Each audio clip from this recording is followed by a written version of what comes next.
We good? Okay. We've got defensive coordinator Andrew Thacker. We'll open right up for questions for Coach Thacker. Kelly, if you want to start this off. Hey, Kelly.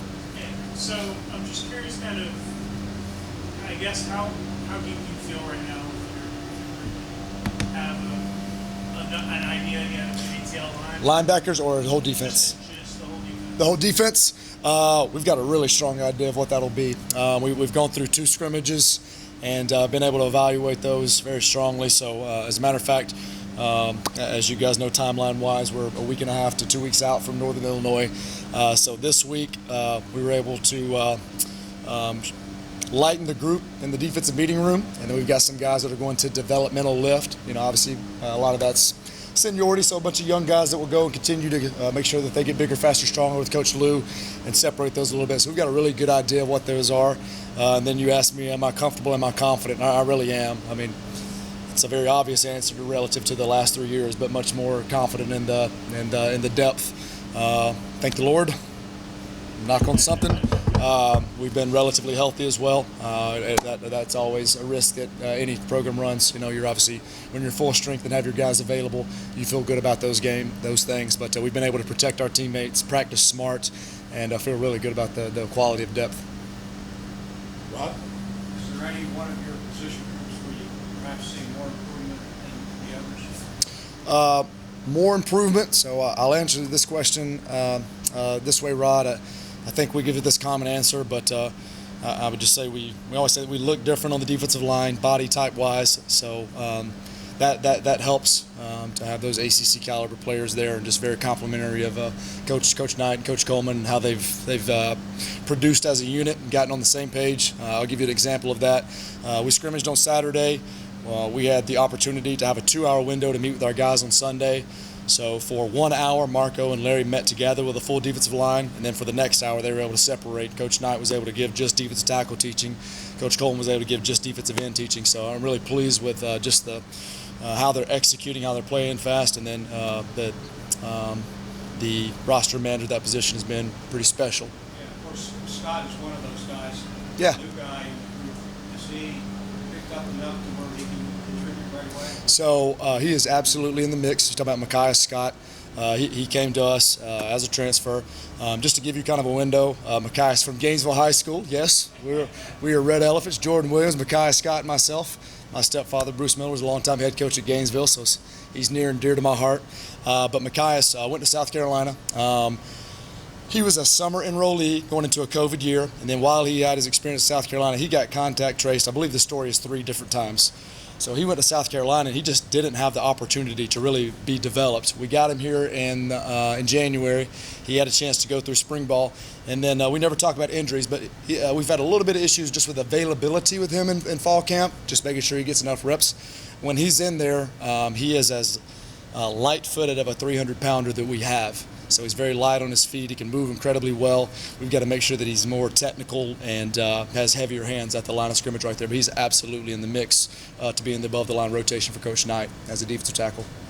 Okay. You obviously have a lot of depth, a lot of returning starters. Where are the concerns you have about maybe this group coming in or whatever else might be? It's like, okay, we have to make sure that Yeah, I don't have an answer to that question, Ken, and it's not out of arrogance, not out of hubris, it's not out of avoiding your question. I really feel confident that we spent a lot of time of talking about the different change-ups, the different roster juggling that we would have to do. I'll give you an example of that. The secondary is probably the best example of having just position flexibility. We have guys like Wesley Walker that are playing multiple positions. We have guys like Trace Willing that are playing multiple positions. We have guys like Derek Allen that were playing multiple positions. So we really feel like we can create a rotation of players to where we always have, let's say, for example, in the defensive backfield, we're in a 4-2-5 base defense. We have 5 defensive backs on the field. We feel like if we can get 8 guys that are above the line, we can always have 5 of those 8 on the field while keeping people fresh. So that's mitigated some of the just depth concerns where it's, hey, these 11 are in and then these are 11 in. We try to mitigate in that way by having guys have a little bit of multiplicity as well. Kelly? Did that feel that spot you had 3 different guys, kind of starters, Yeah. last year, but and obviously Keon changes the equation if he's available. But kind of what do you see in there with that competition? So very competitive. I'll try to go in non-depth order, and I'll just talk about some guys at that spot. So some guys at that spot. Jared Ivey had a chance to play as a true freshman last year, specifically in the second half of the season. For example, he may have played his best game versus Notre Dame as a true freshman, but had maybe a sack and a TFL in that game. He's played very quality downs. I don't know the exact number, but I think maybe he came in at 235 and he's holding 270 to 275. So, I mean, you guys can all do that easy math. That's a true freshman that's now 30 pounds of development with Coach Lou being able to play there. So he gives us a nice big physical presence. Some people lie on the roster. We're not lying. Like, he truly is 6'6". Another one I'm really pleased with, a freshman that I'll bring to you guys' attention, Josh Robinson. It doesn't seem like he's a freshman because he came here in January. He had a chance to go through spring ball and here in fall camp, but he's just got a really nice natural body control to him. And what I mean by that is defensive linemen bring a lot of value when they stay on their feet. When they stay on their feet, they can end up making plays. They can obviously create sacks and negative plays, but he's done a great job. He's got a level of maturity as a freshman. Antonius Clayton played a lot of downs for us this past season. He's one of our senior guys, and then a great culture leader for us off the field. You mentioned Keon, and we're working on availability there, and very pleased with his body type and what he looks like and what he's done in the past. So getting him in the mix right there. And then I just want to bring your attention to Sylvain Yunjin. Sylvain, I think, if I'm telling the story right, his last game was Syracuse before he had a season-ending injury. In that game, I think he played his best football, and just the arc of Sylvain's career here, came from knowing very little football to getting in the mix, understanding football his freshman year. We felt like he was playing quality football his sophomore season, redshirt freshman, whatever it was, this COVID year. And then he got that injury. Now he's had a chance to go through spring ball, go through summer, and he's starting to really have more confidence and awareness and football intelligence in the game to use with all of his size and strength. So a lot of guys at that position. Rob? You have a couple of cornerbacks that are making their way back from injuries. Keenan's a guy who, every time he seems like he's ready to make a breakthrough, injuries sort of get in the way. And yet, Kenyatta, who comes in with a lot of potential. Sure. Where are things standing? Yeah. So I'll specifically ask your question. So Kenan played a lot of downs for us last year. I mean, ultimately as a freshman, redshirt freshman. However, again, the COVID years always kind of screwed me up a little bit, but played a lot of downs for us. Big point of emphasis for Kenan is staying on top of routes. He knows I tell this to him every day, stay on top of 8s and 9s, so that's verticals and posts.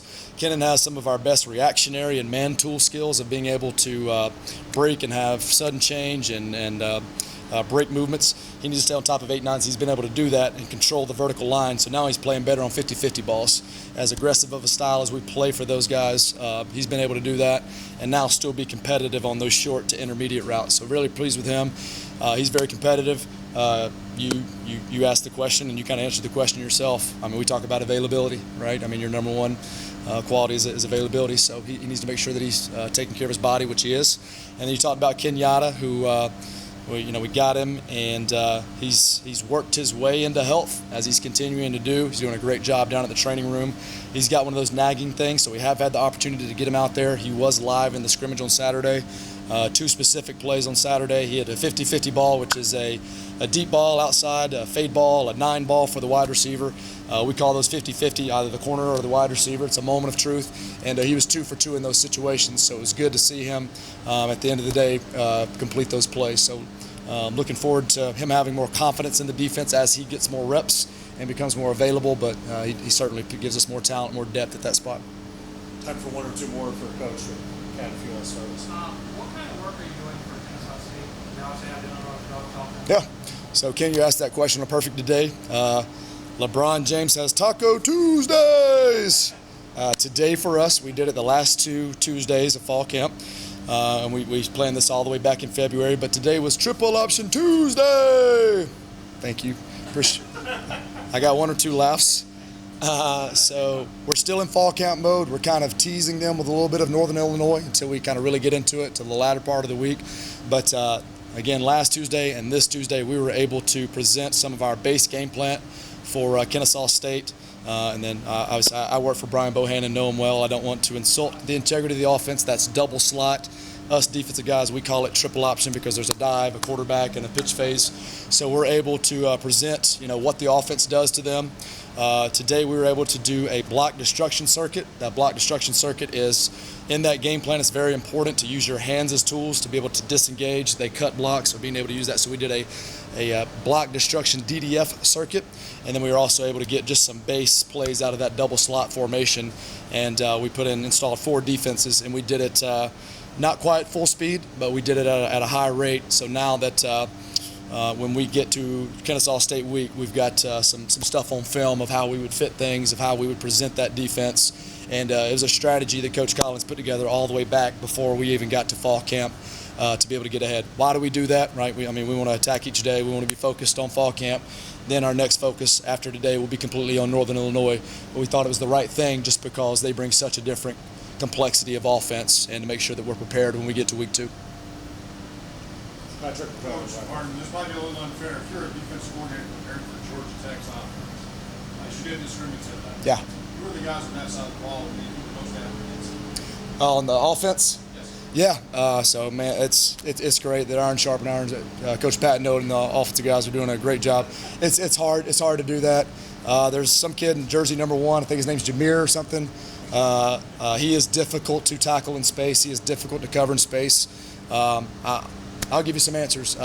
For us as a defense, I think Dante Smith is one of the hardest guys to tackle in space. I love watching Dante. I'm also involved with special teams. I've got a soft spot in my heart for Dante because everything's important to Dante. He plays special teams just like he plays offense. And then, again, when we're trying to tackle him, he's difficult to tackle. And then obviously kind of that 3-headed, 4-headed monster of JP and then Jemias. Out on the perimeter, Kyrie McGowan's been a great addition for those guys and brings them a level of maturity and has made a lot of competitive catches.